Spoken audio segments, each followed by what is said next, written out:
I was just going through the motions and wasting my parents' money, so I took a semester off to work and take flying lessons. I'd been in love with airplanes and flying since I was a little kid. That was all it took in early 1966 for Uncle Sam to come calling. With the Vietnam War heating up, the military needed bodies, and lots of them. When I got my draft notice, I decided to make the most of it and enlist in the Air Force to learn something useful, rather than allowing myself to be drafted into an infantry unit in the Army.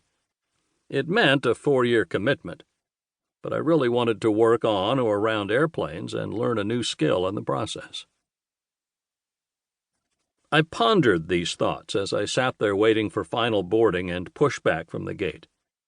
My orders were to report to Travis Air Force Base near San Francisco for a military contract flight this evening, which would eventually terminate at Don Mueang Airport in Bangkok, Thailand. Only the U.S. Department of Defense, in its infinite wisdom, thought it prudent to send me on my way 3 days before Christmas. I was just flipping through the pages of the in-flight magazine, paying little attention, when a single word caught my eye. The word was Chanticleer. I had been to the Chanticleer Inn in Eagle River, Wisconsin, one summer when I was in 6th grade. The owners, the Allwards, used to be our neighbors in suburban Chicago when I was a little kid and were good friends of my parents. They had bought the rundown resort back in the 50s and worked hard to bring it to life. This article gave a very thorough history of the family and their success in building it into a thriving business. I had known their 3 kids, all of whom were now involved in the resort's everyday operations. It made for a fascinating read, but served only to heighten my inner loneliness as I sat amongst a plane full of passengers all bound for San Francisco, likely for vacation, to visit family for Christmas, or to go home. Every single one of them had a story to tell. This one is mine. Chapter 1. After the tug pushed us back from the gate and disconnected, we began to roll along O'Hare's maze of taxiways, finally falling into a line of planes, all dutifully waiting their turn to speed down the runway, taking flight to destinations all over the globe. After a half hour of moving, then stopping, then moving again down the taxiway, we finally turned onto the runway and began our takeoff roll, wheels rumbling across the concrete expansion joints until we began to fly.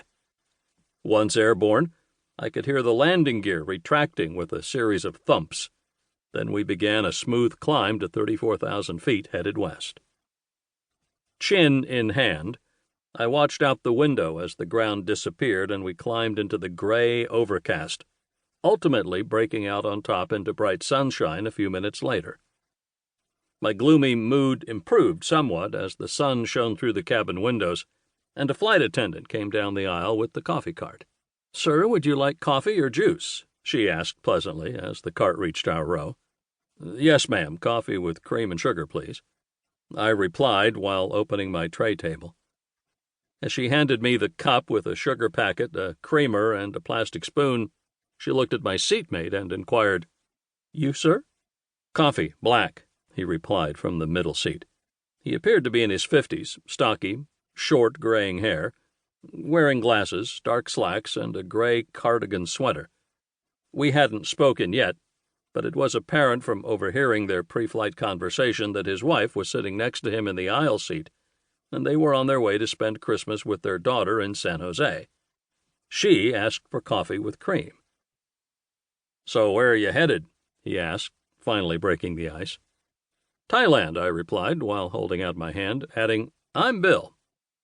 Shaking my hand, he replied, "I'm Jack. This is my wife, Joan. We're on our way to spend Christmas with our daughter and son-in-law. They live in San Jose." "Good for you. Do you live in Chicago?" I asked. "Waukegan, actually," he replied. "Oh, nice area. I'm from LaGrange." "What do you do in the Air Force?" he asked. "I'm a fire control tech on the F-105. There are 2 F-105 bases in Thailand, one in Takhli and the other in Korat. I'm headed for Takhli." "Is this your first time overseas?" he asked. "Yes, sir, it is."